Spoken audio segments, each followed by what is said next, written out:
সুপ্রভাত। পুপুস লিটল ওয়ার্ল্ডের নতুন একটি ভ্লগে সকলকে জানাই অনেক স্বাগত।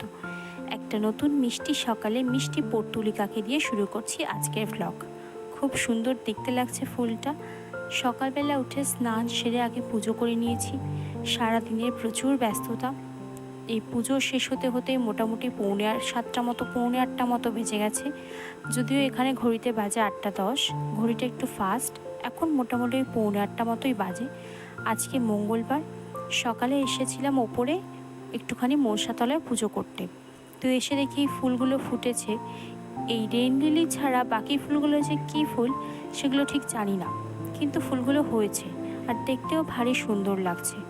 এখন তো বর্ষাকাল, শ্রাবণ মাস, গাছগুলো একদম সবুজে ভরে উঠেছে। আগাছাও জন্মেছে অনেক, একদম পরিষ্কার করার সময় হয় না। তিনজনেই বাড়ি থেকে বেরিয়ে যাই। ওদিকে দেখলাম বেল গাছে বেশ কয়েকটা কুড়ি এসেছে। মনে হচ্ছে কিছুদিনের মধ্যে অনেক ফুল হবে। আকাশটা দেখুন, একেবারে মুখ গোমড়া করে আছে। মনে হচ্ছে এই বুঝি বৃষ্টি এলো বলে। ওপরে এসেছিলাম একটুখানি মা মনসাকে পুজো দিতে। নিচে থেকেই বুঝতে পারছিলাম যে একেবারে আকাশ মেঘে গম্ভীর হয়ে আছে। এখানে না কে গাছের ডালগুলো কেটে দিয়েছে, তা ভালোই করেছে। এই ছাদে বড্ড এই গাছ বেয়ে সাপ ফুটতো, বড় অসুবিধা, ইঁদুর উঠত।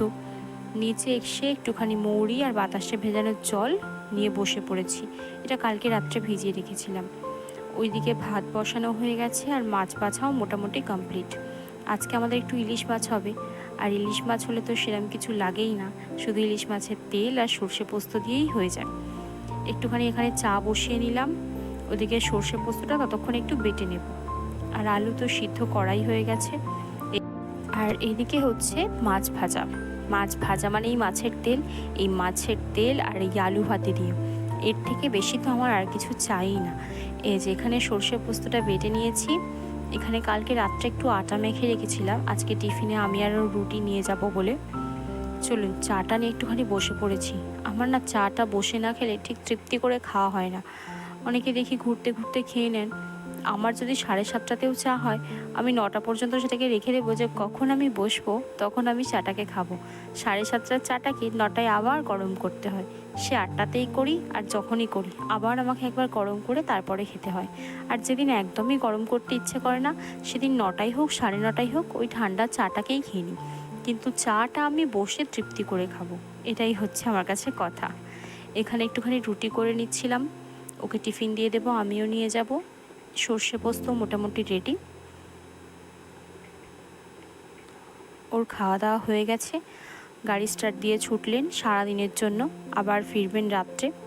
দুগ্গা দুগ্গা বলে এসে এখানে সবজিগুলো একটু ধুয়ে নিচ্ছিলাম। বাবা আজকে কিছু আনাজপাতি কিনে এনেছে, আর কালকের জন্য কিছু আনাজপাতি কাটা হয়েছে, সেগুলো ধুয়ে ফ্রিজে ভরে দেব। তো এবার যাবো একটুখানি বিছানাটা গোছাতে।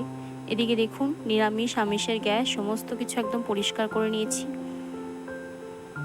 সব কিছু ফেলে রেখে আমি যেতে পারি না, একান্তই সময় না থাকলে তখন হয়তো ফেলে রেখে যেতে বাধ্য হই। এদিকে মোটামুটি 9:30 মতো বাজে, একটুখানি সময় আছে। চলুন দেখি কোনো ফুল আজকে হয়েছে কিনা। যত্ন তো সেরকম নিতেই পারি না। এই যে আজকে একটা এই পর্তুলিকা হয়েছে। বাপরে, গাছগুলোকে দেখেছেন নিচে? শ্রাবণ মাসের ভরা বর্ষা একেবারে হুহু করে বেড়ে উঠেছে। এই গাছগুলোয় কিছুদিন আগে একদম জীর্ণ শীর্ণ রোগকায় হয়ে গিয়েছিল, যেন শুকিয়ে একদম তার দেহ বলতে কিছু ছিলই না, এত গরম ছিল। আর এখন দেখুন একেবারে হলহলিয়ে বেড়ে উঠেছে। আকাশটা কিন্তু সেই মেঘলাই করে আছে। এখানে আমি একটু রেডি হয়ে নিলাম, এবার খেতে বসবো। এই যে ভাত, আলু সেদ্ধ, আর আছে মাছের তেল। সর্ষে পোস্তটা আছে, কিন্তু সর্ষে পোস্ত আমার লাগবে না, আমার এই মাছের তেল দিয়েই হয়ে যাবে। এখানে দুবেলার মাছ আছে। তো এখন ভাতটা আমি খেয়ে নিচ্ছি, এখন আর ভাত নেই, রাত্রে আমাদের গরম ভাত হবে। আমি একদম রেডি, কাঁধে ব্যাগ নিয়ে একদম রেডি হয়ে এবার আমি বেরোবো। আমাকে 10টার মধ্যেই স্কুলে যেতে হবে। তো চলুন এখন টাটা, আবার দেখা হবে বিকেলবেলা। বাড়িতে তালা দিয়ে দিয়েছি, আর বাবা ওদিকে গাড়ি বের করে রেডি হয়ে গেছে। বাবাও বেরিয়ে যাবে, কিন্তু তার আগে আমাকে স্কুলে দিয়ে যাবে। প্রত্যেক দিনই বাবা আমাকে দিয়ে তারপরে যায়। এখন মোটামুটি 5:20-25 মতো বাজে, আমি বাড়ি চলে এসেছি। বাবা কোনো দিন ফিরে যায়, আবার কোনো দিন আমিই প্রথমে আসি। আজকে আমিই প্রথমে এসেছি। ঘরের জানলা দরজা একেবারে সব বন্ধ। উফ, ঘরটা পুরো একদম মানে গরম হয়ে আছে। আগে চেঞ্জ করে নিয়ে ফ্রেশ হয়ে নিই, তারপরে জানলা খুলবো। এই যে একটুখানি হাত মুখ ধুয়ে চেঞ্জ করে ফ্রেশ হয়ে নিয়েছি। এই সারাদিনে না এটার জন্য ওয়েট করি, কখন এসে একটু চেঞ্জ করে ফ্রেশ হব আর একটুখানি শুয়ে পড়বো, সারাদিনের ক্লান্তিটা দূর হবে। এইখানে দেখেছেন কি করে গাছটা ভেঙে গেছে, এই গাছের ডালটা কি করে ভাঙলো। প্রত্যেকবার পরিষ্কার করি, প্রত্যেকবার ঠিকঠাক করা হয়, এই হনুমান এসে, কাক এসে, না জানি কি এসে এইখানটার এই অবস্থা করে দিয়ে চলে যায়। এখন হালকা হালকা রোদ দেখা যাচ্ছে, আকাশটা মোটামুটি ভালোই পরিষ্কার লাগছে, সকালের মতো মেঘটা আর নেই। আজকে তো আমার ফিরতে ফিরতে একটু লেট হয়েছে, মোটামুটি 5টায় আমি ফিরে পড়ি। আজকে 5:20-25 হয়ে গেছে। দেখুন ওখানে ফুচকা দাদা বসে পড়েছেন, ওই যে ছাতা লাগিয়ে। আজকে না ওখান থেকে ফুচকা খেয়ে এলাম। রোজই ইচ্ছা করে, কিন্তু সময়ের অভাবে যাওয়া হয়ে ওঠে না, কারণ দাদা ওই 5:15-20 নাগাদই বসে, হয়তো 5:30 নাগাদ। আজকে ঠিক তালে পেয়েছি জানেন তো, ফুচকাটা খেয়ে এসেছি তাই।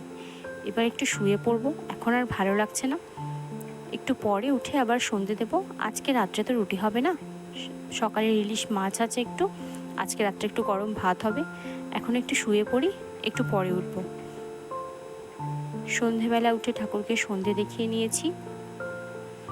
বাইরেও একদম কালো হয়ে গেছে, অন্ধকার হয়ে, কিন্তু আকাশের রংটা খুব সুন্দর লাগছে দেখুন।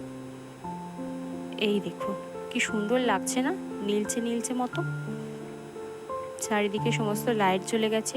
নিচের রেশন দোকানটায় মনে হচ্ছে চাল আসছে জানেন। আর ওইখানে ফুচকা দাদার দোকানে খুব ভিড় হয়েছে। এই দেখুন, রবিবার হলে তো কোনো প্লেসই পাওয়া যায় না, মারাত্মক ভিড় হয়। ফুচকা দাদাটা বানায়ও কিন্তু খুব সুন্দর, একবার খেলে বারবার খেতে ইচ্ছা করবে। আসলে ফুচকা জিনিসটাই এমন জানেন, একবার খেলে বারবার খেতে ইচ্ছা করবে, সে সকলের, শুধু আমার কেন। এই যে এখানে একটু ভাতের জল রেডি করে রেখে দিলাম, আর চালটা ধুয়ে নিয়েছি, ধুয়ে নিয়ে একটু ভিজিয়ে রেখে দিয়েছি যাতে ভাতটা তাড়াতাড়ি হয়ে যায়। এবার একটু খিদে পাচ্ছে, যাই খেয়ে নিই। ওর তো আসতে দেরি আছে, যদি তাড়াতাড়ি আসতো তাহলে একসাথে খেতাম। মোটামুটি 7:45 মতো বাজে। দেখুন আলুর জন্য দেখতে পাবেন না বলে একটু হাত দিয়ে গার্ড করে দিলাম। আর আমি একটুখানি মুড়ি, আলু সেদ্ধ, চানাচুর, শশা নিয়ে বসে পড়েছি। আজকের ভ্লগটা তাহলে এখানেই শেষ করছি, দেখা হবে অন্য কোনো ভ্লগে।